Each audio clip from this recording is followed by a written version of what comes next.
अवधूत चिंतन श्री गुरुदेव दत्त। श्री स्वामी समर्थ महाराज की जय। तेव्हा आता आपला उपनिषदाचा जो विषय आहे, मागच्या वेळेस आपण नवीन उपनिषद सुरू केलं, ऐतरेय उपनिषद. आणि हे ऐतरेय उपनिषद म्हणजे आपलं पहिलेच जे झालं ते आपण पहिलं जे उपनिषद आपलं जे झालं ते कुठलं झालं माझं? ईशावास्य उपनिषद. ईशावास्य उपनिषद आपण पूर्ण केलं आणि त्याच्यानंतरचा आपण हा ऐतरेय उपनिषदाचा विषय सुरू केला मागच्या वेळेस. आणि त्याचं पूर्वपीठिका ही मागच्या वेळेस मी सांगितली की ज्याच्यामध्ये ऐतरेय उपनिषद जो आहे तो ऋग्वेदामधून आपण घेतलेला आहे. आणि ऋग्वेदामध्ये जे द्वितीय आरण्यकाचा हा 4था, 5वा, 6वा आणि 7वा असे 4 अध्याय त्याचे आहेत. त्या अध्यायाचा भाग म्हणजेच त्याला ऐतरेय उपनिषद असं म्हटलेलं आहे. तेव्हा तो आतापर्यंत जे काही विवेचन झालं, व्हॉल्यूम वाढवा जरा. व्हॉल्यूम वाढवा. व्हॉल्यूम ऐकायला येत नाही. ह्याच्यात बघा व्हॉल्यूम. आता येतोय का आवाज? हो, आता येतोय. ठीक आहे. तर आतापर्यंत आपण जो काही विषय मागच्या याच्यामध्ये घेतला तो विषय असा होता की अपर ब्रह्म म्हणजे हिरण्यगर्भ असं त्याला म्हटलेलं आहे की त्या ठिकाणी जगताचं वर्णन केलेलं आहे. त्या ठिकाणी ह्या संबंध विश्वामध्ये तो परमेश्वर कसा आहे ह्याचं वर्णन केलेलं आहे. तेव्हा त्यालाच विज्ञान असं म्हटलंय की संबंध ब्रह्मांडात तो परमेश्वर पाहणं हा विज्ञानाचाच विषय आहे. आणि अशा त्या विज्ञानाचं आपण विवेचन केलं आणि ते पूर्ण झाल्यानंतर आता हे ज्ञानासहित कर्म हे सुद्धा आपण हा विषय आपण पूर्वी घेतला. आणि त्या ज्ञानासहित कर्मामध्ये जो मुख्य भाग आहे तो म्हणजे जे जे आपण कर्म करू त्या प्रत्येक कर्मामध्ये ज्ञानाचा आविष्कार झाला पाहिजे. म्हणजे विषय खरा तो ज्ञानाचाच होता, पण जेव्हा कर्मप्रधानता येते त्यावेळेस पुष्कळदा कर्मकांडावर टीका केली जाते. शंकराचार्यांनी कर्माचा निषेध केला आहे, तर त्या निषेधामध्ये केवळ कर्मकांड करून ज्ञानाचं अधिष्ठान न ठेवणे, त्या ठिकाणी ज्ञानाचं अधिष्ठान ठेवून ज्ञानासहित कर्म करणे म्हणजे कर्मकांड जे आहे या कर्मकांडाचा निषेध केव्हा होतो? ज्यावेळेस कामनायुक्त कर्म होतं त्यावेळेस तुम्हाला आत्मज्ञान प्राप्त होण्याची शक्यता नाही. म्हणून निषेध जो आहे तो अज्ञानाच्या आधारावर ज्यावेळेस कर्म केले जातात की त्याचं कुठलंही ज्ञान नाही, मंत्रोच्चार होतात परंतु त्या मंत्राचा अर्थ कळत नाही, प्रयोजन कळत नाही, त्यावेळेस अशा त्या मंत्रोच्चाराला आपण त्या आधीच्या उपनिषदामध्ये आपण पाहिलं की त्या ठिकाणी काय म्हटलंय की अविद्येने मनुष्य अंधकारात जातो आणि विद्येने अधिक अंधकारात जातो. हा तिथे जो काही उच्चार केला तर अविद्या म्हणजे केवळ शुद्ध ज्ञानाचं मंत्र उच्चार करणे किंवा ज्ञानाचं केवळ अभ्यास करणे, पण त्याचं आचरणामध्ये कुठेच त्या ठिकाणी दिसणार नाही. आणि उलट नुसतंच कर्म करणे आणि त्याचा ज्ञानाचं अधिष्ठान कुठेही नाहीये. म्हणून त्या ठिकाणी तिथे असं सांगितलंय की कर्म आणि ज्ञान या दोघांचा समन्वय झाला पाहिजे, की ज्ञानोत्तर कर्म झालं पाहिजे आणि कर्म करत असताना ज्ञानाचं स्मरण झालं पाहिजे. नुसतं शुष्क ज्ञान नको किंवा नुसतं केवळ कर्म नको, दोघांचाही समन्वय झाला पाहिजे. अशा प्रकारचं त्या ठिकाणी विवेचन आलं, आपण आधी पाहिलं संपूर्ण. तर ह्या विवेचनामध्ये मुख्य जो लक्ष आहे हे लक्ष हे आत्मज्ञानाचंच तुम्हाला अवलंबन करणे, आत्मज्ञान तुम्हाला तुमच्या पूर्ण स्वभावामध्ये मुरणे, तुमच्या आचरणामध्ये आत्मज्ञानाचा प्रकाश दिसणे हा त्याचा उद्देश आहे. म्हणून संबंध उपनिषद आपण सगळ्या उपनिषदेचा जर आपण एक सर्वसाधारण दृष्टिकोन पाहिला तर उपनिषद हे भगवंताच्या संदर्भातलं ज्ञान देण्याचा उद्देश आहे. भगवंत काय आहेत, भगवत तत्व काय आहे, ह्या भगवत तत्वाचं हे संपूर्ण ज्ञान होऊन ते आपल्या आचरणामध्ये हे भगवत तत्वाचं आचरण आलं पाहिजे, ह्या आत्मज्ञानाचं आचरण आलं पाहिजे. म्हणून आचरण सांगताना ज्ञानाचं अधिष्ठान हे सर्वात महत्वाचं. म्हणून हाच विषय समोर ठेवून आता हे जे उपनिषद आपण आता ऐतरेय उपनिषद पाहतोय तर हे ऋग्वेदातलं हे उपनिषद आहे आणि ऋग्वेदाचा विषयच मुळातून ज्ञान आहे. पहिला जो वेद निर्माण झाला त्याचा विषयच हा ज्ञानाच्या आधारावर हे वेद आहे पूर्ण. आणि ऋषीच्या मुखातून निघालेलं ज्ञान म्हणजेच ऋग्वेद आहे, याची व्याख्या आपण पाहिली. की ऋग्वेद जो आहे तो ऋग म्हणजे ऋषीच्या मुखातून निघालेलं जे ज्ञान आहे ते ज्ञान म्हणजेच ऋग्वेद आहे. आणि त्या ऋग्वेदातच अरण्यक म्हणजे अरण्यात बसून ऋषींनी त्याचं त्या ऋग्वेदाचं चिंतन करून त्याचं जे ज्ञानकांड आहे त्या ज्ञानकांडाचं विवेचन केलं आणि त्यामुळे त्याला अरण्यक असं म्हटलंय. त्या अरण्यकाच्या दुसऱ्या अरण्यकाच्या 4थ्या, 5व्या, 6व्या आणि 7व्या या 4 अध्यायाचा आपण आता अभ्यास करतोय. तेव्हा 4थं, 5वं, 6वं आणि 7वं हे जे 4 अध्याय आहेत त्याला ऐतरेय उपनिषद असं म्हटलंय. इथपर्यंत आपली ती पार्श्वभूमी आपण सांगितली. तेव्हा आता ऐतरेय उपनिषद काय आहेत आणि त्याचा विषय जो आहे तो नेमका कोणता आहे हे आता आपण पाहायला सुरू करूया. की त्याचा जो विषय आहे तो विषय जो आहे तो आत्मज्ञान हा ज्ञानाचा विषय आहे. तेव्हा हा जो शुद्ध ज्ञान आहे जे निर्गुण निराकार स्वरूप जे ब्रह्मतत्व आहे तेच ज्ञान आहे. त्याचं ज्ञान म्हणजे ब्रह्मतत्वाचं ज्ञान आणि आत्मतत्वाचं म्हणजे आत्मतत्वच ब्रह्मतत्व आहे हे आपल्याला ह्या ऐतरेय उपनिषदातून आपल्याला समजून घ्यायचं आहे. की जे आत्मतत्व काय हे आपल्याला कळालं की जे निरुपाधिक आत्मतत्व आहे ज्याला कुठलीही उपाधी नाहीये अशी तेव्हा निरुपाधी होते त्यावेळेस त्याला ब्रह्मतत्व असं म्हटलंय.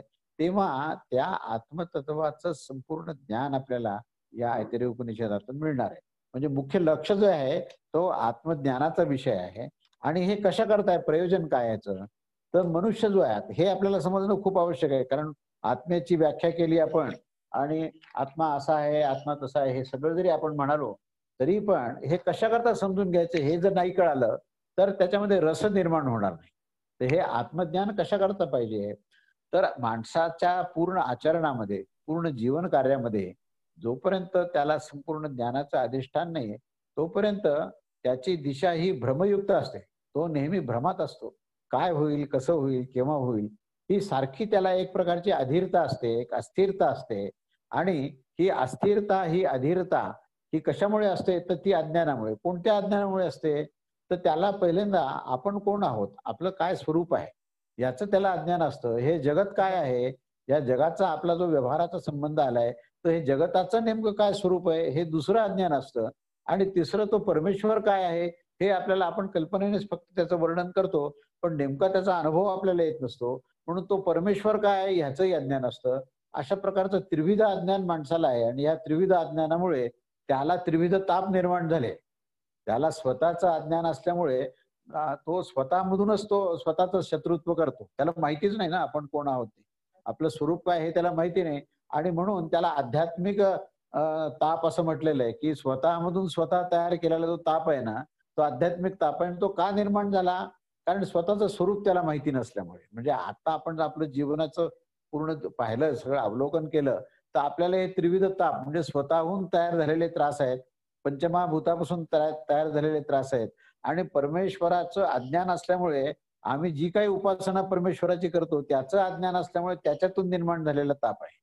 म्हणून हा आध्यात्मिक आधिभौतिक आणि आधिदैविक हे 3 जे त्रास आहेत हे 3 त्रास का निर्माण झाले हे 3 प्रकारचं अज्ञान होतं की स्वतःचं अज्ञान आहे जगाचं अज्ञान आहे आणि परमेश्वराचं अज्ञान आहे.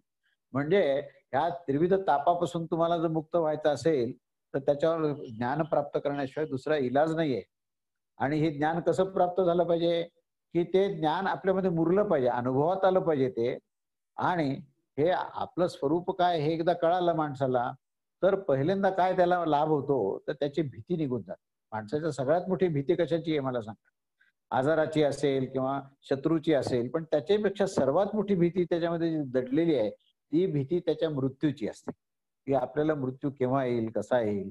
आणि म्हणून मृत्यूचा विषय निघाला आणि किंवा आपण वैद्याकडे तपासणी करायला गेलो आणि त्याने जर समजा सांगितलं की भयंकर तुम्हाला रोग झालेला आहे आता तुमचे दिवस थोडे राहिले तर माणूस हा घाबरतो. त्याला मृत्यूचा हे सर्वात मोठं भय जर काय असेल आयुष्यात तर मृत्यूचं भय त्या मृत्यूचं भय दूर करण्याकरता अध्यात्मज्ञान आहे हे आत्मज्ञान आहे. या आत्मज्ञानाचा सगळ्यात मोठा लाभ काय असेल तर मनुष्याला हे कळतं की मृत्यू नावाची गोष्टीचा आपल्याला स्पर्शही होत नाही. मृत्यू म्हणजे काय आहे त्याचं रहस्य त्याला कळतं आणि आपलं स्वरूप काय हे त्याला कळतं. म्हणून या आत्मज्ञानाने सर्वात मोठा लाभ जर काय असेल तर मनुष्य भयापासून मुक्त होतो. तो निर्भय होतो. त्यानंतर तो संपूर्णपणे मुक्त होतो. सगळे जे बंधन आहेत हे कल्पनेचे बंधन आहेत सगळे. आपल्याला प्राप्त झालेले बंधन कशा कशाचे आहेत? आपल्या देहाचं बंधन आहे, आपल्या स्थूल सूक्ष्म आणि कारण असे 3 देह आहेत त्याचं बंधन आहे, आपल्या इच्छेचं बंधन आहे. इतक्या इच्छा निर्माण झाल्या त्या पूर्ण होत नाहीत, त्याच्यामुळे निर्माण झालेलं बंधन आहे. आणि मग हे इच्छा पूर्ण करण्याकरता पुन्हा पुन्हा जन्म घ्यायचा आणि पुन्हा पुन्हा नवीन नवीन बंधनं निर्माण करायचे. तर अशा प्रकारचं जे काही बंधन आहे त्याच्यामुळे जो बद्ध झालेला मनुष्य आहे आणि त्या बंधनामुळे जो त्रस्त झालेला माणूस आहे, तर त्या बंधनापासून ह्या आत्मज्ञानाने त्याला मुक्ती मिळेल. म्हणजे मुक्ती या शब्दाचा अर्थ असा आहे की जे काल्पनिक बंधन आहेत, जे अनेक प्रकारच्या इच्छेमुळे निर्माण झालेले बंधन आहेत, आपल्या अहंकारामुळे झालेले बंधन आहेत, आपल्या आसक्तीमुळे झालेले जे बंधन आहेत, आपल्या अज्ञानामुळे झालेले जे बंधन आहेत, हे सर्व जे बंधन आहेत, या बंधनापासून मुक्त व्हायचं असेल तर आत्मज्ञानाशिवाय पर्याय नाही. म्हणजे हे आपल्याला काय शिकायचं हे जर कळालं तर मग ते काय आहे हे नंतर बघू, पण का शिकायचं हे जर आपल्याला कळालं तर आपल्याला ते शिकण्यामध्ये रस निर्माण होईल. किंवा नाही खरंच आपण मग आत्मज्ञान काय आहे आपल्याला कळालं पाहिजे आणि ते कळालं तर खरंच आपला मृत्यूचं भय आपलं दूर होईल आणि आत्मज्ञानाशी आपण आत्मतत्वाशी जर एकरूप झालो तर खरंच आपण मुक्त होऊ. म्हणजे कोणत्याही प्रकारचं जे बंधन आपण आजपर्यंत जे मानलेलं आहे तर हे बंधनच मुळातून कसं खोटं आहे, कसं काल्पनिक आहे हे जर लक्षात आलं तर मनुष्य संपूर्ण आनंदी होईल, संपूर्ण तृप्त होईल तो. आणि ज्ञानस्वरूप झाल्यानंतर त्याला अज्ञानाचा स्पर्श कधीही होणार नाही. तर अशा प्रकारचं हे आत्मज्ञानाचं प्राप्त करण्याचं प्रयोजन आपल्याला कळालं तर मग आत्मज्ञान काय आहे हा विषय आपण त्या ठिकाणी पाहू शकतो. आणि म्हणून आता या विषयामध्ये आपण आज अगदी व्यवस्थित प्रवेश करू. आणि पहिला श्लोक जो आहे तो आत्मतत्वाच्या संदर्भातलाच आहे आणि त्या आत्मतत्वाबद्दल ह्या ठिकाणी या उपनिषदामध्ये काय विवेचन केलेलं आहे हे आता आपण जरा बघूया. हा जो विषय आहे पहिला त्यात सहा श्लोक आहे, ते कोणत्याला 6 खंड म्हटलेले त्यांनी. तर हा जो पहिला जो श्लोक आहे हा पहिला श्लोक ह्या आत्मतत्वाचं विवेचन आहे आणि आत्मतत्वाचे लक्षण दिलेले आहेत त्यात. आत्मतत्व म्हणजे आत्म्याने ईक्षणपूर्वक सृष्टीचे सृजन केले, हा विषयाचं शीर्षक आहे. आत्म्याने काय केलं की ईक्षण केलं आणि ईक्षणाच्या माध्यमातून त्यांनी सृष्टीचं सृजन म्हणजे सृष्टी म्हणजे जगत निर्माण केलं, ब्रह्मांडाची निर्मिती केली. तर अशा प्रकारे हे ब्रह्मांडाची निर्मिती या आत्मतत्वातून झालेली आहे.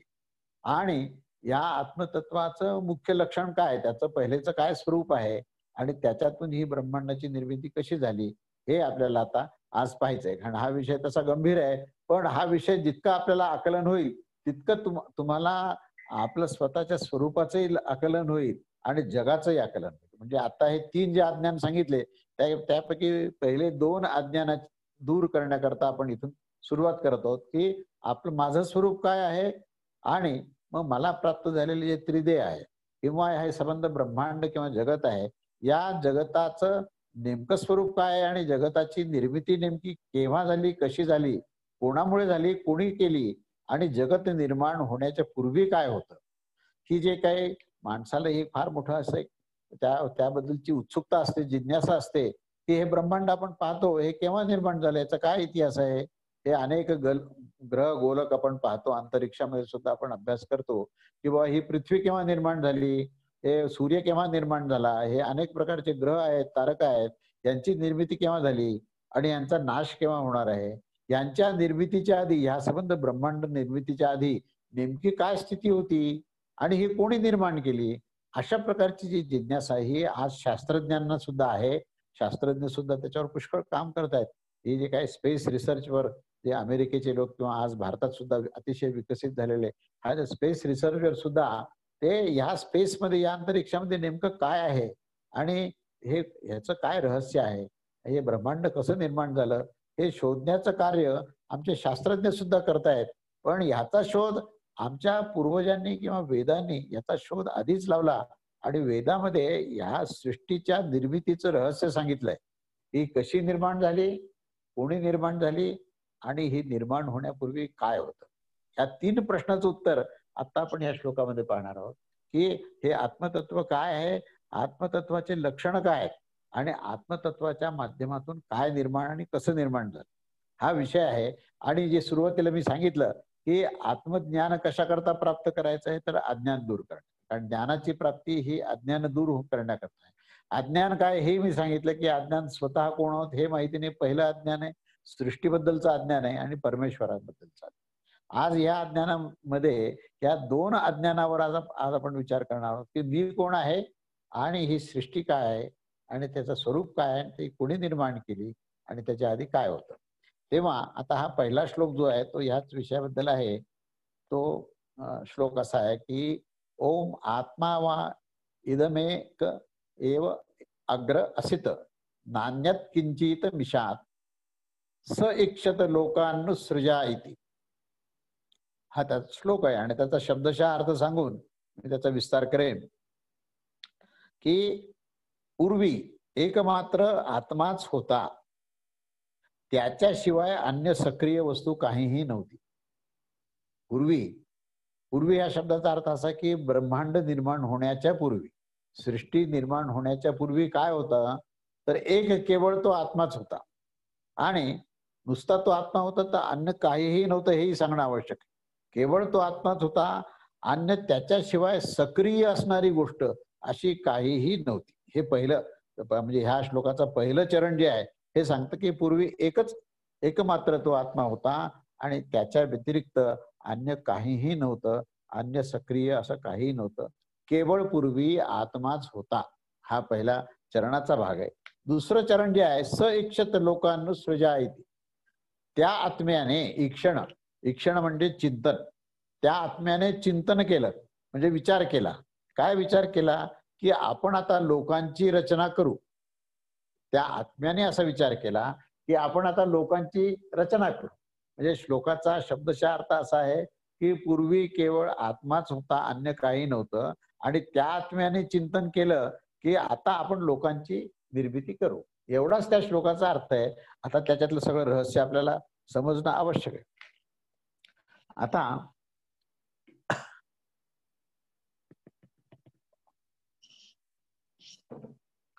हा आत्मा हा शब्द कसा निर्माण झाला, त्याची व्युत्पत्ती वेदामध्ये, वेद शिकायच्या आधी बरं का, की वेद षडांग हे आपल्याला त्याचं अध्ययन करणं आवश्यक असतं आणि त्या वेद षडांगामध्ये शिक्षा, कल्प आणि व्याकरण, छंद, निरुक्त आणि ज्योतिष्य असे हे 6 अंग आहेत त्याचे. हे 6 अंगाचा जेव्हा तुम्ही अभ्यास कराल तेव्हा तुम्हाला वेदाचा अभ्यास करता येईल. या 6 अंगापैकी निरुक्त नावाचं जे 5वं अंग आहे, निरुक्त हा जो विषय आहे ह्याच्यावर पुष्कळ ग्रंथ आहेत. निरुक्त ग्रंथ असं म्हणतात. प्रत्येक वेदाचे निरुक्त ग्रंथ असतात आणि या निरुक्त ग्रंथाचा मुख्य विषय काय आहे तर ह्या अक्षराची निर्मिती कशी झाली, शब्दाची निर्मिती कशी झाली, त्याचं शास्त्र काय आणि विशेषतः प्रत्येक वेदाला निरुक्त दिलेलं आहे. तेव्हा त्या वेदामध्ये जे जे शब्द आहेत त्या प्रत्येक शब्दाची निर्मिती कशी झाली म्हणून त्याला व्युत्पत्ती शास्त्र असं म्हटलेलं आहे. आणि त्या शब्दाच्या निर्मितीमध्ये त्यांनी शब्दाचं केवळ अर्थ सांगितला नाही तर तो निर्माण कसा झाला, त्या निर्माण करायचं प्रयोजन काय होतं आणि त्याचा मग अर्थ काय. आता आपण अलीकडे ज्ञानकोश पाहतो तर त्याच्यामध्ये काय दिलेलं असतं की क्रमशः त्याचे शब्द दिलेले असतात आणि शब्दाचे अर्थ किंवा शब्दाचे संदर्भ सांगितले असतात. पण वेदाने त्याच्यापेक्षा खूप जास्त विचार केला की ही शब्द जे आहेत ही निर्मिती झाली कशी, त्याचं व्युत्पत्ती शास्त्र काय होतं आणि त्याचं प्रयोजन काय होतं, अशा प्रकारे सांगून मग त्याचं विवेचन पुढे केलंय. म्हणजे वेद जे आहेत हे सांगण्यापूर्वी त्याचा निरुक्त अभ्यास केला पाहिजे. निरुक्त हे भाषाशास्त्रामध्ये निरुक्त हा विषय जो आहे तो अध्ययन करणं हे आजही भाषाशास्त्रज्ञांना हे ह्याचं अध्ययन केलं तर त्यांना फार मोठा लाभ होईल की शब्दाची निर्मिती कशी झाली हे आपल्याला कळेल. तेव्हा त्या निरुक्त किंवा त्या व्युत्पत्ती शास्त्राच्या दृष्टिकोनातून आता आत्मा हा शब्द काय आहे ह्याचा जर आपण विचार केला तर याला पहिल्यांदा आप हा शब्द आहे आणि अत हा शब्द आहे. आप जो शब्द आहे तो व्याप्तीबोधक आहे. म्हणजे तो आत्मा सर्वत्र सर्व व्याप्त आहे म्हणून तिथे त्याच्यामध्ये अध्यारूत शब्द जो आहे म्हणजे कुठल्या कुठल्या शब्दाने हा आत्मा शब्द निर्माण झाला हे सांगितलंय की तो व्याप्त आहे. म्हणजे तो व्याप्त असल्यामुळे त्यामध्ये आप हा शब्द आहे आणि अत म्हणजे अत या धातूपासून तो आत्मा झाला तर अत हा जो शब्द आहे तो अत शब्द म्हणजेच तो गमन करणारा. म्हणजे तो आत्मा व्यापितही आहे, सर्व व्याप्तही आहे आणि तो गमनही करतो. म्हणजे तो एका ठिकाणाहून दुसऱ्या ठिकाणी वेगाने जातोय. हे दोन तसं परस्पर विरुद्ध गोष्टी आहेत. ह्या विरुद्ध गोष्टी कशा आल्या की तो सर्वव्याप्तही आहे आणि तो वेगाने गमन करणारी, हे दोन लक्षणं असणारा तो आत्मा आहे. शब्द आत्मा कसा निर्माण झाला, ते आप ह्या शब्दाने आणि अत ह्या शब्दाने. अत हा त्यातला धातू आहे आणि तो अत म्हणजेच तो त्या ठिकाणी ह्या गमन करणारा, इथून एका ठिकाणाहून गमन करणारा. आत्मा ह्या शब्दाला ज्यावेळेस जीव हा शब्द लागला, म्हणजे त्या ठिकाणी आत्मतत्व जे आहे हे जेव्हा जीव भावाला स्वीकार करतं, ह्याचं विस्तारण मी नंतर सांगेन. फक्त त्यातला जो महत्वाचा भाग आहे तेवढं मी सांगेन, की जीव भावाला जेव्हा आत्मा स्वीकारतो तेव्हा तो शब्द जीवात्मा असा होतो आणि त्या जीवभावातून तो एकदेशीय होतो. आत्मा हा सर्वदेशीय आहे. शुद्ध आत्मा जर आपण विचार केला तो सर्वत्र आहे आणि सर्वव्याप्त आहे. पण ज्याला जीव हा शब्द लागला की त्या ठिकाणी अत हा शब्द येतो, म्हणजे गमन करणारा. तो जीव शब्द लागला की जीवात्मा हा शब्द झाला आणि जीवात्मा जो आहे ह्याच्यामध्ये तो कर्तृत्व भाव, भोक्तृत्व भाव आणि ज्ञातृत्व भाव, हे तीन भाव आले की जीव भाव आला. मी करणारा, मी भोगणारा आणि मी जाणणारा, अशा प्रकारचे तीन भाव तिथे आले की तो जीवात्मा होतो. आणि तो जीवात्मा झाला की तो कर्तृत्व भावाने कर्म केलं की त्या कर्माचं फल भोगण्याकरता त्याला पुन्हा जन्म घ्यावा लागतो. म्हणून हा देह त्याग करायचा आणि नवीन देह प्राप्त करण्याकरता किंवा नवीन भोग प्राप्त करण्याकरता विविध लोकांमध्ये गमन करायचं. म्हणजे हा गमन का झाला, तर त्या जीवभावामुळे त्याला गमन झाला. वस्तुतः तो सर्वत्र आहे, सर्वव्याप्त आहे, सर्वदेशीय आहे. परंतु आत्मा ज्यावेळेस जीव या शब्दाला धारण करतो आणि जीवात्मा असं म्हणतो तेव्हा अत ही धातू तिथे लागू पडते. आणि सर्वसाधारणपणे आत्मा हा शब्द आपण जिथे जिथे वापरतो त्या त्या ठिकाणी जीवात्मा या अर्थानेच वापरतो. कारण असं म्हणतो आत्म्याला चांगली गती मिळू द्या, तर गती हा शब्द आपण वापरतो ना. जेव्हा आत्म्याला गती मिळू द्या याचा अर्थ तो जीवात्मा आहे. शुद्ध बुद्ध आत्म्याला गतीच नाहीये, तो सर्वत्र आहे, सर्वव्याप्त आहे, त्याला गतीचा विषय नाहीये. पण जो ज्याच्यामध्ये म्हणजे स्थूल देह या ठिकाणी त्यांनी सोडला, या पंचमहाभूतात विलीन केला आणि सूक्ष्मदेह आणि कारणदेह हे दोन प्रकारचे देह स्वतःबरोबर घेऊन तो गमन करायला लागला. आणि गमन करताना त्याची ज्याप्रमाणे कर्मफलाची त्याची प्राप्ती आहे त्याप्रमाणे त्याला तो लोक प्राप्त होतो. हे एवढे लोक आता का निर्माण केले पुढे आपण बघूया. दुसरं चरण लोकाचंच आहे. ते लोक निर्माण केले त्यांनी. त्या लोक निर्माण करण्याचा उद्देश काय होता, तर हे भोग प्राप्त करण्यात, की एखाद्याने पुष्कळ पुण्य केलंय आणि ह्या पृथ्वीवर त्या पुण्याचं फल मिळण्याची पृथ्वीमध्ये शक्यता नाहीये. पृथ्वीवर इतकेच फक्त मर्यादित पुण्याचा फळ तुम्हाला प्राप्त होतं. तर हे अतिपुण्य याचं, या अतिपुण्याचं जर फल मिळत असेल तर त्याला स्वर्गातच जावं लागेल त्याला, किंवा त्याच्याही पलीकडे पुढचे पुष्कळ लोक दिलेले आहेत की अगदी ब्रह्मलोकात सुद्धा काही इच्छा घेऊन दिव्य भोग प्राप्त करण्याची म्हणून ब्रह्मलोकात जाऊन आधी दिव्य भोग प्राप्त होतो आणि मग ब्रह्मतत्व प्राप्त होतं. म्हणजे हा जीवभाव तिथे जोडल्यामुळे तो कर्म करतो आणि ते कर्म केल्यामुळे कर्माचं फल मिळतं आणि कर्माचं फल मिळवणं कर्मफल भोग प्राप्त होतो आणि ते भोग प्राप्त करण्याकरता विविध लोकांमध्ये जावं लागतं. आणि जाण्याकरता म्हणून जे गमन आहे ते अतत्व आहे आणि त्याच्यातून आत्मतत्व. हे आत्मतत्वाचं म्हणजे जे आपल्याला रहस्य आहे ते समजणं आवश्यक आहे. तो आत्मा म्हणजे काय आहे, तर तो अंतर्बाह्य सर्वत्र सर्वव्याप्त असताना सुद्धा तो अंतरंगामध्ये जीव भावाने त्यांनी हे तीन देह धारण केलेले आहेत. म्हणून तो जीवात्मा, आणि तो जीवात्मा झाला की तो देहधारी झालाच आणि देहधारी झाला की त्याला भोग आलेच. म्हणून जोपर्यंत जीव भाव आहे तोपर्यंत खऱ्या अर्थाने आत्मतत्वाची जाणीवच होणार नाही. कारण तो जीव भावाचीच जाणीव आहे त्याला. ज्यावेळेस तो जीव भावाचा त्याग करेल त्यावेळेस तो आत्मस्वरूप होईल. आणि आपण मूळ आत्मस्वरूपाचा आत्मतत्वाचा अभ्यास करतोय तेव्हा आधी पहिल्यांदा जीवात्मा काय हे कळालं तर आपण जीव भावाचा त्याग करू. आणि जीव भावातून काय काय निर्माण झालंय, तर जीव भावातूनच अहमभाव निर्माण झाला. अहंकार कुठून निर्माण झाला, की मी कोणीतरी आहे हा खरा मूळ जीव भाव आहे. त्या जीव भावातून अहमभाव झाला आणि त्या अहमभावातून देहभाव झाला. आणि म्हणून मी कोणीतरी आहे हे अहम ममत्व निर्माण झालं आणि या जगामध्ये आसक्ती निर्माण झाली. ह्याचं मूळ जर आपण शोधलं तर हे मूळ कुठं आहे, तर त्या जीवभावामध्ये. आणि त्या जीवभावाने त्या आत्मतत्वाला पकडल्यामुळेच चैतन्याने तो कार्य करतो आणि त्याच्यामध्ये तो प्राणाचा स्वीकार करतो. प्राण तिथे येतो, तो प्राण आणि जीव हे दोन गोष्टी एकत्र येतात आणि मग त्या कर्मफलाचा भोग जिथे आहे तिथे तो प्राण घेऊन जातो. तिथे प्राण हा कॅरियर आहे. जसं वाहनात बसून आपण जातो ना, तसं ते वाहन आहे. त्या वाहनात बसून तो जीवात्मा जो आहे कर्मफल भोगण्याकरता तो विविध ठिकाणी जातो. इहलोकामध्ये पृथ्वीवर जोपर्यंत स्थूल देह आहे तोपर्यंत तो इथल्या कर्माचे फळ इथे भोगतो तो. मग ते पुण्याचे असो पापाचे असो. पण ज्यावेळेस इतकं पुण्य किंवा इतकं पाप होतं, म्हणजे पापाच्या बाबतीतही असंच आहे की इतकं पाप होतं की या पापाची शिक्षा इथल्या कुठल्याच कोर्टात होऊ शकत नाही. इतकं प्रचंड पाप झालं त्याचं.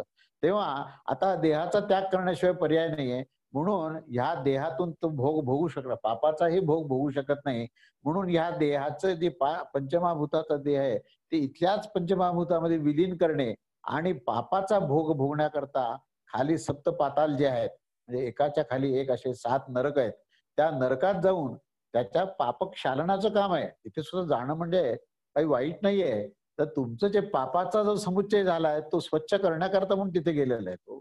आणि मग पुन्हा त्याचं गमन हे त्या पापलोकात म्हणजे त्या पाताळात जातं, त्या नरकात जातं आणि त्या नरकातून त्याला ह्या पापाच्या फळाचा भोग भोगायला लागतो. या सगळ्यामध्ये तो जीवात्मा फिरत असतो म्हणून तो गमन करतो. तो खाली जाईल किंवा ऊर्ध्वगती असेल किंवा अधोगती असेल, त्या कर्माच्या फलाप्रमाणे गती आहे. आणि कर्म कोणी केलं तर त्या जीवभावाने केलं. आत्मतत्वाला कर्मच नाहीये. खरं सांगायचं म्हणजे आता आपण जो विषय घेतोय ना, त्या विषयाचं जर तुम्हाला आकलन झालं तर कर्मही नाही, कर्मफलही नाही, कर्मफल भोगही नाही. हा उद्देश आहे. पण त्याच्या आधीचा भाग जर समजला नाही तर जीव भावाने जर तुम्ही ऐकाल की मला काय लाभ होईल याच्यानी, की मला काही पैसे मिळतील का, तर असा जर विचार असेल तर तुम्हाला हा विषय तुमच्याकरता नाहीच आहे. तुम्हाला जर असं वाटत असेल की ह्या सर्व काल्पनिक बंधनापासून मी मुक्त होईल आणि मला संपूर्ण आनंद मिळेल, अशी जर तुमची इच्छा असेल तर हा विषय ऐका. तुम्हाला असं वाटेल की माझ्या माझ्या बिझनेसमध्ये मला खूप प्रॉफिट होईल आणि पैसा मिळेल, तर मग तुम्ही बिझनेस करा. काही हरकत नाही. मग त्याच्या ईशावास्य उपनिषदामध्ये सांगितलं की 100 वर्ष कर्म करा तुम्ही. तिथे सांगितलंय आणि 100 वर्ष जगा तुम्ही. इथे असं म्हटलंय की आता हे सगळं कर्माचा त्याग करायचा म्हणजे कर्माच्या फलाच्या आसक्तीचा त्याग करायचा आहे आणि तुम्हाला आत्मतत्वाविषयी जायचंय. तर ते जाण्याच्या आधी काय अडथळे आहेत हे तुम्हाला कळालं तर मग जाण्याचा तुम्हाला मार्ग मिळेल. त्याच्या आधीचा जो अडथळा आहे हा जीवभाव, अहमभाव आणि देहभाव आहे. हे 3 अडथळे आहेत. हा जीवभाव हा पहिला आहे. त्याच्यातूनच हा अहमभाव आणि देहभाव निर्माण झालेला आहे. तेव्हा या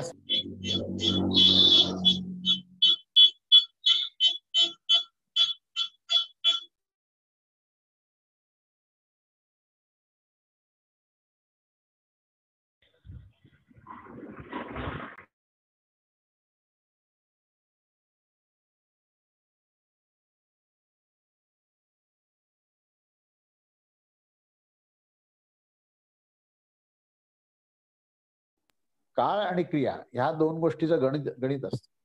जोपर्यंत क्रिया आहे तोपर्यंत काळ आहे आणि जोपर्यंत, कारण त्या क्रियेचं मूल्यमापन म्हणूनच काळ आहे ना. काळाचं व्याख्या आपल्याला कशी करता येईल की काळ म्हणजे काय? काळ म्हणजे एक मोजण्याचं एकक आहे. कशाचं काय मोजण्याचं एकक आहे? तर क्रिया मोजण्याचं एकक आहे. आता ही क्रिया कोण करतं? तर तो जीवात्मा करतो. पण आत्मतत्वामध्ये क्रियाही नाहीये. त्यामुळे आत्मतत्वाला काळाचाही संबंध नाही. आणि जेव्हा काळाचा संबंध नाहीये तेव्हा तो काळातीत आहे. कालातीत आहे. म्हणजे त्याला भूतकाळ, भविष्यकाळ आणि वर्तमान काळ हे तिन्ही काळ नाहीयेत. जेव्हा ज्याला तिन्ही काळ नसतील तर त्याला आपण काय म्हणू? अनादि आणि अनंत असे 2 शब्द आहेत की ज्याची सुरुवातही नाहीये आणि ज्याचा शेवटही नाहीये. तर असं जे तत्व आहे त्या तत्वाला आत्मतत्व म्हणतात. तिथे जीव भाव हा संपला. जीव भाव सुरू झाला की काळ आणि क्रिया आलीच तिथे. पण जिथे जीव भाव संपला तिथे काळही नाही आणि क्रियाही नाहीये. म्हणून हा आत्मा कसा आहे तर तो अनादि आहे आणि अनंत आहे. म्हणून या ठिकाणी वर्णन करताना तिथे काय म्हणलं की पूर्वी शब्द कशाला वापरला? जगत निर्माण होण्याच्या पूर्वी. कारण आत्मतत्वाला पूर्वी नाही आणि नंतरही नाहीये. आत्मतत्व कसं आहे की जे अनादि आणि अनंत आहे. जगत निर्माण होण्याच्या पूर्वी होतं, जगत निर्माण झाल्यानंतर सृष्टी कालातही तो आहे आणि महाप्रलयाच्या नंतरही तो राहणार आहे. म्हणजे तो त्याचा अंत नाहीये म्हणून त्याला अनंत शब्द आहे. आपली अनंत चतुर्दशी जी आपण करतो ना त्या अनंताचा खरा अर्थ तो आहे की ज्याचा नाश होत नाही आणि तो सर्वत्र सर्वव्याप्त आहे. तो अनंत आहे. आणि तो अनादि कशाला म्हणजे ज्याचा आधी नाहीये, ज्याची सुरुवात नाहीये. म्हणून या आत्मतत्वाला जन्म नाहीये आणि आत्मतत्वाला मृत्यू नाहीये. आत्मतत्वाचा काळाशी संबंध नाहीये म्हणून त्याला महाकाळ असं म्हटलेलं आहे. महाकाळेश्वर असा शब्द जो वापरला, प्रत्येक शब्दाची व्युत्पत्ती आपण जर समजून घेतली ना, तर वेदाचा अभ्यास करताना खूप आनंद होतो की तो कालातीत आहे. तो कालातीत असल्यामुळे तो अक्रिय तत्व आहे. त्याला कुठल्याही प्रकारचं क्रिया करण्याचं प्रयोजनच नाहीये. आणि तो आत्मानंदामध्ये स्वतःमध्ये स्पंदित होऊन तो स्वतःच्या स्वरूपामध्ये आनंदी आहे. असं ते आत्मतत्व आहे. आणि ते कसं आहे आणि केव्हापासून आहे, तर ते अनादी कालापासून आहे. म्हणजे पूर्वी शब्द वापरला. इथे शब्द काय वापरला, की पूर्वी शब्द वापरला. आणि तो पूर्वी हा जो शब्द आहे तो या आत्मतत्वाला लागून आहे. म्हणून पूर्वी हे आत्मतत्व जे एकच होतं, हेच होतं फक्त, दुसरं काहीही नव्हतं. इतर कुठलीही क्रिया करणारी कोणतीच गोष्ट नव्हती, हे पहिलं चरण सांगतं. आणि दुसऱ्या चरणामध्ये असं म्हटलंय की त्या आत्म्याने चिंतन करून हे 4 लोक निर्माण कसे करावे त्याचा विचार केला आणि असा संकल्प केला. तर ही मोठी अजून गमतीदार गोष्ट आहे की ज्याला खरं म्हणजे काहीच क्रिया नाहीये आणि ज्याला काहीच प्रयोजन नाहीये, तर त्याला ही क्रिया करण्याचा संकल्प का झाला? आणि ज्याच्यामध्ये मन नाही, बुद्धी नाही, चित्त नाही, आनंद आहे, कुठल्याच प्रकारचे प्राकृतिक गोष्टी नाहीये, तर तो चिंतन कसं काय करणार? हे प्रश्न निश्चित निर्माण व्हायला पाहिजे. की संकल्प कसा करणार? मनाने संकल्प विकल्प होतात. आणि चिंतन कशाने होतं? बुद्धीने चिंतन होतं. एकाग्रता कशाने होते? चित्ताने होते. पण इथं आत्मतत्वामध्ये ना मन आहे ना बुद्धी आहे. आपण पाहतो आत्मतत्वाचा अभ्यास करताना निर्वाण षटकामध्ये शंकराचार्यांनी काय म्हटलंय, की मी मन नाही, मी बुद्धी नाही, मी म्हणजे असं नाही नाही म्हणत जातो ना, तर त्याला व्यतिरेक साधना असं म्हणतात. की मी अमुक नाही, मी तमुक नाही. काय आत्मतत्व मन म्हणजे आत्मतत्व आहे का? नाही नाही. मन म्हणजे देह म्हणजे आत्मतत्व आहे का? नाही. नाहीच म्हणत गेला तो. नाही म्हणत म्हणत मग शेवटी थांबला, स्तब्ध झाला. आणि काय म्हणला? शिवोहम, म्हणजे मी तो शिव, तो मी आहे. ते आत्मतत्व आहे ना, ते मी आहे. म्हणजे त्या ठिकाणी पहिल्यांदा स्तब्ध झाला आणि स्तब्ध झाल्यानंतर मग अन्वय सुरू झाला. आधी व्यतिरेक आहे. व्यतिरेक आणि अन्वयाने आत्मा समजून घ्यायचा आहे. व्यतिरेकामध्ये काय नाहीये हे समजलं पाहिजे आणि अन्वयाने काय आहे हे समजलं पाहिजे. म्हणून आत्मतत्वाचा अभ्यास करताना भगवद्गीता सुद्धा ही पहिल्यांदा अन्वयाने, पहिला अध्याय ते 6वा अध्याय हा जो व्यतिरेक आहे पहिल्यांदा, की त्या व्यतिरेकामध्ये आत्मतत्व सांगितलं आणि त्या ठिकाणी देहभावाचा निषेध केला, की हा देह म्हणजे तू नाहीच आहेस. देह जो आहे तो उत्पन्न होतो आणि नष्ट होतो. तू मात्र राहणारच आहेस. अर्जुनाला श्रीकृष्ण काय म्हणतात, की तुझा कधीच नाश होणार नाही. पूर्वी मीही होतो आणि तूही होतो. तुला कळत नाही तू आहेस की नाही, तुझ्या लक्षात नाही. माझ्या चांगलं लक्षात आहे. अनंत काळापासून मी आहे. म्हणजे काय म्हणायचंय त्यांना, की हे आत्मतत्व अनादी अनंत आहे. काय नाशवंत जे गोष्ट आहे ते म्हणजे आपला त्याचा काही संबंध नाही. म्हणून निषेध जो केलेला आहे तो अहम तत्वाचा, देहभावाचा निषेध केला आहे. आणि सगळा निषेध संपल्यानंतर स्तब्ध झाले. स्तब्ध ज्यावेळेस होतात तेव्हा ते आत्मस्थितीत जातात. आणि पुन्हा एकदा ज्यावेळेस ते भगवत भावात येतात, म्हणजे भक्तीमध्ये जेव्हा त्यांचा प्रवेश होतो तेव्हा ते बोलायला लागतात, की मी सर्व आहे. आता तुम्ही ह्याच्यामध्ये 7वा, 8वा, 9वा अध्याय बघा तुम्ही आणि पुढे 10व्या अध्यायामध्ये बघा तुम्ही. 11व्या अध्यायात तर असं सांगितलं की माझ्याशिवाय काहीच नाही. जे काही आहे ते मीच आहे म्हणून सांगितलं. म्हणजे आधी ज्याला नाही म्हटलं ना त्याला पुढे आहे म्हटलं. पण भाव काय आहे? तिथे त्याचं अधिष्ठान आत्मतत्वाकडे दृष्टी आहे. दृष्टी कुठे गेलेली आहे? आत्मतत्वाकडे दृष्टी गेली तर सर्व काही मीच आहे. आणि केवळ बाह्य दृष्टी झाली तर मी तो काहीच नाहीये. हे सगळ्या गोष्टी दिसणाऱ्या खोट्या आहेत. खोटं का म्हणाला? कारण खरं काय इकडे पाहिलं नाही म्हणून. आणि जेव्हा खरं काय हे पाहिलं तेव्हा सर्व काही मीच आहे असं सांगितलं. म्हणून त्या सर्व काही मीच आहे हा अन्वय आहे. आणि दिसणारी जी प्रकृती आहे, दिसणारं जे नाशवंत जग आहे ते मी नाहीये, असा तो आत्मशोध आहे. म्हणजे आत्मतत्वाचा अभ्यास कसा केला? तर त्या व्यतिरेक आणि अन्वयाने केला. आणि नंतर त्या आत्मतत्व जे आहे ते कसं आहे, तर ते सर्वज्ञ आहे. ते सर्वज्ञ असल्यामुळे चिंतनाची प्रक्रिया झाली. बुद्धी जरी नसली त्या ठिकाणी मन बुद्धी चित्त नाहीये, पण तो कसा आहे, तर तो सर्वज्ञ आहे, सर्व शक्तिमान आहे. आणि ही क्षुधा, तृषा, संसार, धर्म इत्यादी गोष्टीपासून तो मुक्त आहे. तो नित्य आहे, शुद्ध आहे, मुक्त स्वभाव आहे. आणि तो अजन्म आहे, अमर आहे, अमृत तत्व आहे, अद्वैत तत्व आहे, अद्वय तत्व आहे, एकमेव अद्वितीय आहे, असं त्याचं वर्णन आहे. तेव्हा तो सर्वज्ञ असल्यामुळे त्यांनी चिंतन केले. आता लक्षात घ्या, एकेकाचं स्पष्टीकरण आहे की का बरं त्याने चिंतन केलं. की जो सर्वज्ञ असतो तोच चिंतन करणार ना. बाकीचं चिंतन काही खरं नाहीये, ते चिंतन टिकतही नाहीये आणि त्या चिंतनाचा उपयोगही होतो. पण जो सर्वज्ञ असतो त्याचं चिंतन हे खरं चिंतन आहे.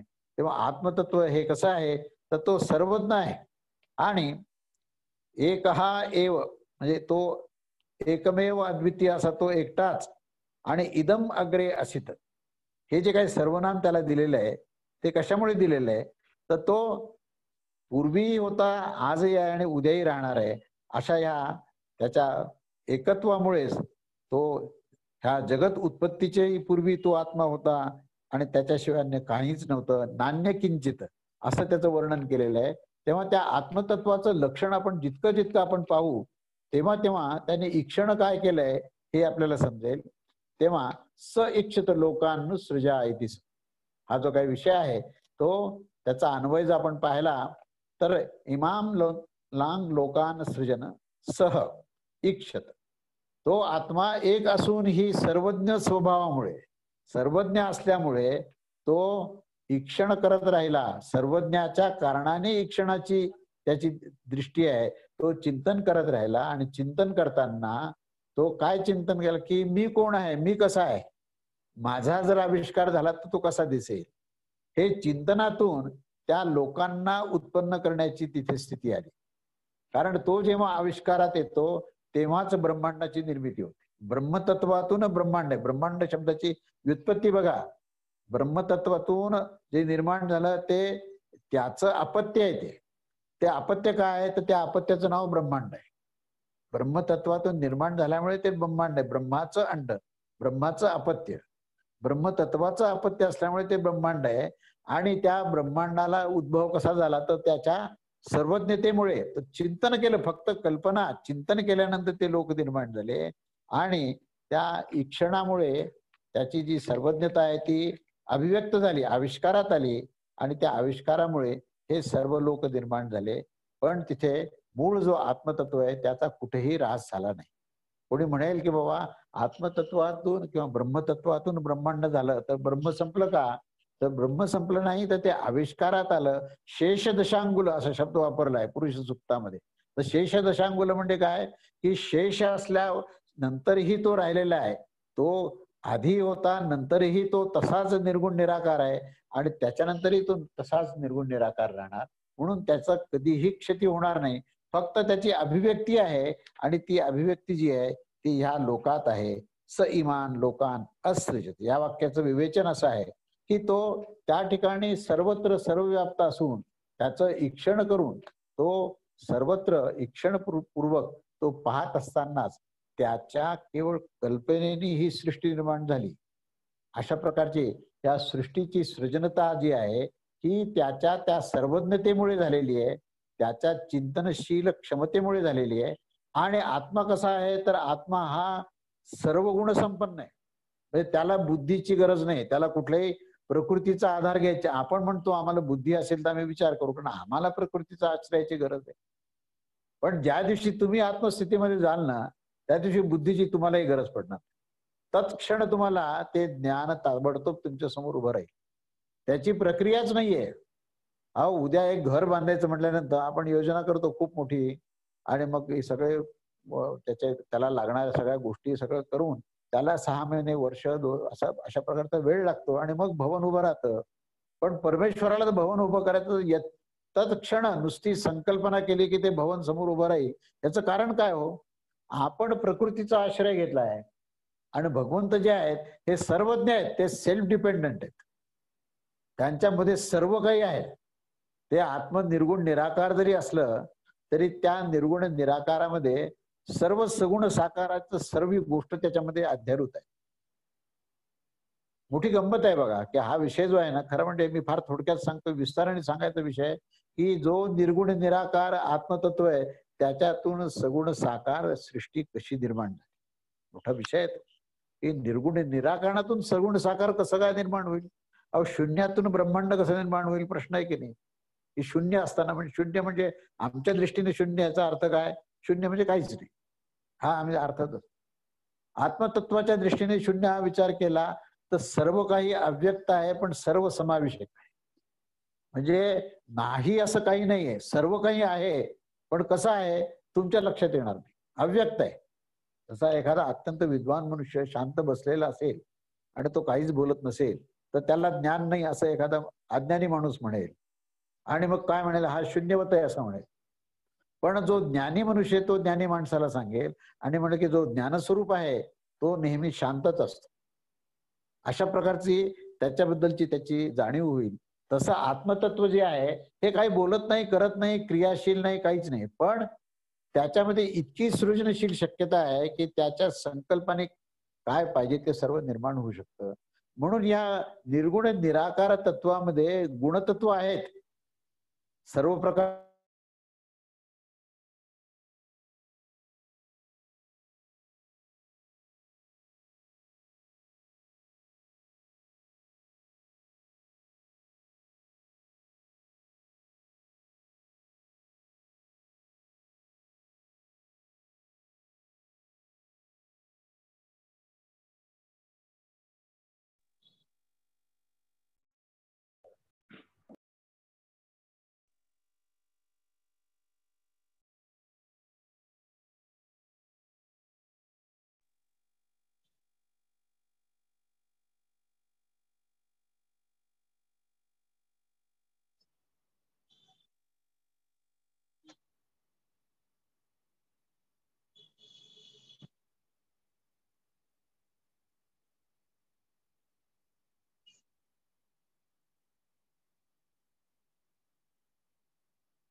म्हणजे असं काही झालं ना, स्विचवर करता आलं पाहिजे झूमवर.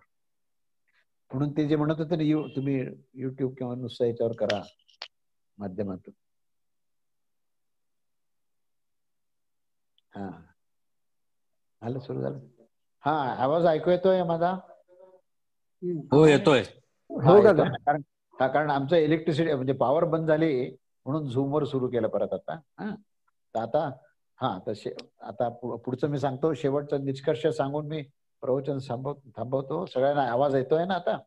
हा हो काका. हा ठीक आहे. हा ठीक आहे.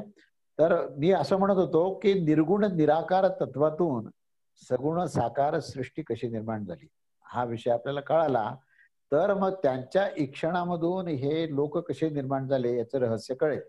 आणि ते रहस्य हे सांगणं खूप आवश्यक आहे. आपण उपनिषदाचा नुसता अर्थ पाहिला तर तुम्हाला ते कळणं अशक्य गोष्ट आहे ती.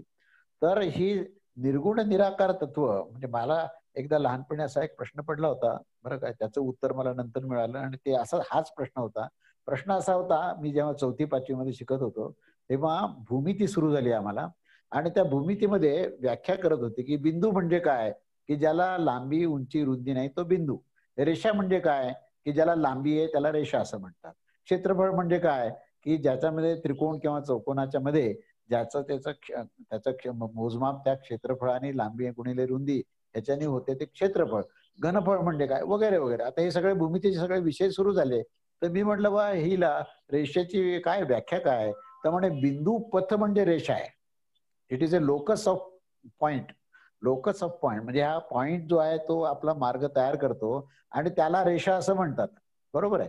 तर मी म्हटलं ज्याला लांबी रुंदी उंची नाही तो मार्ग कसा तयार करेल, आणि ज्याला लांबी रुंदी उंची नाहीये तर त्याला लांबी कशी काय निर्माण झाली. हाच प्रश्न, ज्याला देव निर्गुण निराकार आहे त्याच्यामध्ये सगुण साकार कसा आला, तसं ज्याला लांबी रुंदी नाही असा जो बिंदू आहे त्या बिंदूतून लांबी असलेली रेषा कशी निर्माण झाली, आणि मग नंतर क्षेत्रफळ घनफळ आणि ब्रह्मांड सगळं. म्हणजे हा जो बिंदू म्हणजे शून्य आहे आणि ब्रह्मांड म्हणजे हे आपल्याला दिसणारं जगत आहे, तर शून्यातून हे ब्रह्मांड कसं निर्माण झाले असा मूलभूत प्रश्न होता.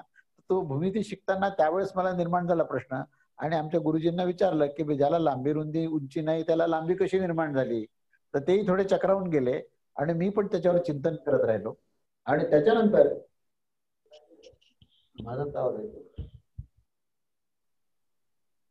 हा तर त्याच्यानंतर ज्यावेळेस मी पुढे ज्ञानेश्वरीचा अभ्यास करत गेलो तर ज्ञानेश्वरीमध्ये मला चटकन याचं उत्तर मिळालं. ज्ञानेश्वरीमध्ये ज्ञानेश्वर महाराज म्हणतात की जो कुलाल, कुलाल म्हणजे कुंभार, कुंभार जो मडके तयार करतो ना, तर त्या मडके तयार करताना तो चक्र वगैरे लावतो, वर माती वगैरे सगळं ठेवतो आणि ती माती ठेवताना त्या मातीला आकार नसतो, म्हणजे ती निराकार असते. पण त्या ठिकाणी त्याच्या आधीच तो आकार जो आहे तो त्याच्या बुद्धीमध्ये निर्माण झाले असतो की आता आपल्याला कोणत्या आकाराचं हे बनवायचं आहे, की म्हणजे घट कसा बनवायचा आहे, या घटाची आकृती ही पहिल्यांदा मेंदूमध्ये तयार झालेली असते आणि ती निराकार स्थितीमध्ये असते. पण त्या मेंदूमध्ये जी निराकार स्थिती झाली आहे ना, तर त्या निराकार स्थितीतून ती जी क्रिया आहे ही त्या देहातून निर्माण होते आणि त्याची जी कल्पना आहे ना, त्या कल्पनेप्रमाणे तो घट बनतो आणि त्या घटाला मग लांबी आहे, रुंदी आहे, उंची आहे, सगळं आहे. पण ज्यावेळेस ती कल्पना मेंदूमध्ये होती त्यावेळेस त्याला लांबी, रुंदी, उंची नव्हती, तर त्यावेळेस ती निर्गुण निराकार स्थितीमध्ये होती. त्याप्रमाणे ते आत्मतत्व हे निर्गुण निराकार आहे, पण त्याच्यामध्ये अध्यारूत आहे. ह्या सगळ्या गोष्टी जगातल्या जेवढ्या काही आपल्याला दृश्यमान असणाऱ्या गोष्टी आहेत त्या अव्यक्त रूपामध्ये त्या आत्मतत्वामध्ये आहेत, निर्गुण निराकार तत्वात आहेत.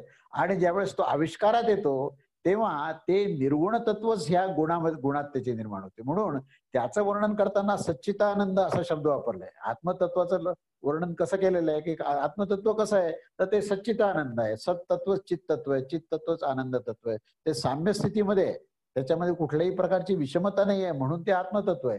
पण जेव्हा ते विषम होतं, म्हणजे कसं होतं विषम, त्या सच्चिदानंद तत्वाला ही जे ईक्षण केले त्यांनी, ही जी जिज्ञासा निर्माण झाली, त्या ईक्षणामध्ये महत्तत्वाचा स्पर्श आहे. महत्तत्व हा शब्द वापरलाय. पहिल्यांदा महत्तत्व झालं आणि सच्चिदानंदाला स्पर्श केला, तेव्हा सत्तत्वातून सत्वगुण झाला, चित्तत्वातून रजोगुण झाला आणि आनंद तत्वातून तमोगुण झाला. म्हणून या सच्चिदानंद लक्षणातून गुण निर्माण झाले. आत्मतत्वाला लक्षणं असतात आणि प्रकृतीला गुण असतात, तेव्हा लक्षणातून गुणाची निर्माण झाली. लक्षण हे निर्गुण निराकार आहेत आणि जी काही सगुण साकार सृष्टी आहे त्याच्यामध्ये तुम्हाला पंच तन्मात्रा दिसतील, पंच विषय दिसतील, त्या ठिकाणी तुम्हाला त्रिगुण दिसतील आणि त्याच्यानंतर शेवटी पंचमहाभूत दिसतील. तर ह्याची सर्वाची निर्मिती जी आहे ती सच्चिदानंद तत्वापासून झाली आणि त्या सच्चिदानंद तत्वामध्ये हे सर्व आकृती, सर्व प्रकृती त्याच्यामध्ये अव्यक्त रूपात आहे. ही अव्यक्तातून व्यक्त होणारी प्रक्रिया, ही निर्गुणातून सगुणाकडे जाणारी प्रक्रिया आहे. म्हणून माझ्या लहानपणचं मी मुद्दाम उदाहरण दिलं की या उदाहरणातून तेव्हा मला ब्रह्मतत्वाचं आकलन झालं की हे ब्रह्मतत्व काय आहे, कसं निर्माण झालं ते, आणि या ब्रह्मतत्वातून ब्रह्मांडाची ही कशी निर्मिती झाली. ब्रह्मतत्व तर स्वतः निर्माण झालेलंच नाही, ते तर अनादी अनंत आहे, पण त्याच्यातून हे ब्रह्मांड कसं निर्माण झालं, तर ज्याप्रमाणे तो कुलाल म्हणजेच तो परमेश्वर आहे, त्या परमेश्वराच्या पूर्ण त्याच्या अंतःकरणामध्ये अव्यक्त स्थितीमध्ये हे सगळं ब्रह्मांड आहे. तो वारंवार ब्रह्मांड निर्माण करतो, त्याचं पालन पोषण करतो, पुन्हा त्याचा महाप्रलय करतो, तो आपल्यामध्ये समावून घेतो आणि पुन्हा पुन्हा तो निर्माण करतो. हे सर्व जे लक्षण आहे ते त्या आत्मतत्वाचं लक्षण आहे. म्हणून आत्मतत्वाला समजून घ्यायचं असेल तर तो अनादी अनंत आहे हे पहिल्यांदा समजलं पाहिजे. पण तो सर्वज्ञ आहे आणि तो सर्व लक्षणाने भरलेला आहे हे दुसऱ्यांदा समजलं पाहिजे. आणि तो सर्वज्ञ असल्यामुळे तो ईक्षण करतो, चिंतन करतो आणि त्या चिंतनातूनच तो या त्रैलोक्याची निर्मिती करतो. म्हणजे तो स्वतःमधून, जसं कोळी जो आहे, कोळीच्या मधून तो धागा बाहेर येतो आणि जाळं निर्माण होतं. त्या जाळ्यामध्ये आणि त्या कोळ्यामध्ये तसा फरक काहीच नसतो, कारण त्यांनी स्वतःमधूनच निर्माण केलेलं असतं. बाहेरून कुठलीच वस्तू आणलेली नाही त्यांनी. जसं त्या कोळ्याच्या मधून जसं ते जाळं निर्माण होतं, तसं त्या परमेश्वराच्या मधून हे संबंध ब्रह्मांड निर्माण होतं. त्या ब्रह्मांडात ते परमेश्वर आहे आणि तो परमेश्वर त्या ब्रह्मांडामध्ये आहे. म्हणून दोघंही एकमेकांमध्ये आहेत. जेव्हा तो अव्यक्त रूपात आहे तेव्हा ते ब्रह्मांड परमेश्वरात आहे आणि जेव्हा व्यक्त झाला तेव्हा त्या ब्रह्मांडामध्ये तो परमात्मा आहे. हे आपल्याला समजलं तर त्या आत्मतत्वातून हे चार लोक निर्माण करण्याची त्याचे संकल्प आणि ते निर्माण कसे होतात याचा आपण दुसऱ्या श्लोकामध्ये आता आपण पुढे पाहूया. तेव्हा पुढच्या रविवारी दुसरा आणि तिसरा श्लोक हे आपण पाहू की ज्याच्यामध्ये ब्रह्मांडाची निर्मिती कशी केली याचं सर्व वर्णन केलेलं आहे. तेव्हा आपण आता या जगतामध्ये जगदीश्वर कसा आहे, आधी आपण स्वतःमध्ये आत्मतत्वामध्ये परमेश्वर कसा आहे हे आपण पाहिलं की आत्मतत्वच हे आपलं अधिष्ठान आहे. आत्मतत्व म्हणजेच आपलं अस्तित्व आहे. आत्मतत्व म्हणजे निरपेक्ष अस्तित्व, ज्याला ऍब्सोल्यूट एक्झिस्टन्स असं म्हणतो आपण. की जो आईन्स्टाईनला पडलेला जो प्रश्न होता की नाही त्याचं उत्तर इथं आहे. आईन्स्टाईननी थेअरी ऑफ रिलेटिव्हिटी काढली आणि तो रेफरन्स पाहत होता की कोणत्या रेफरन्सनी ही सगळी रिलेटिव्हिटी चालते.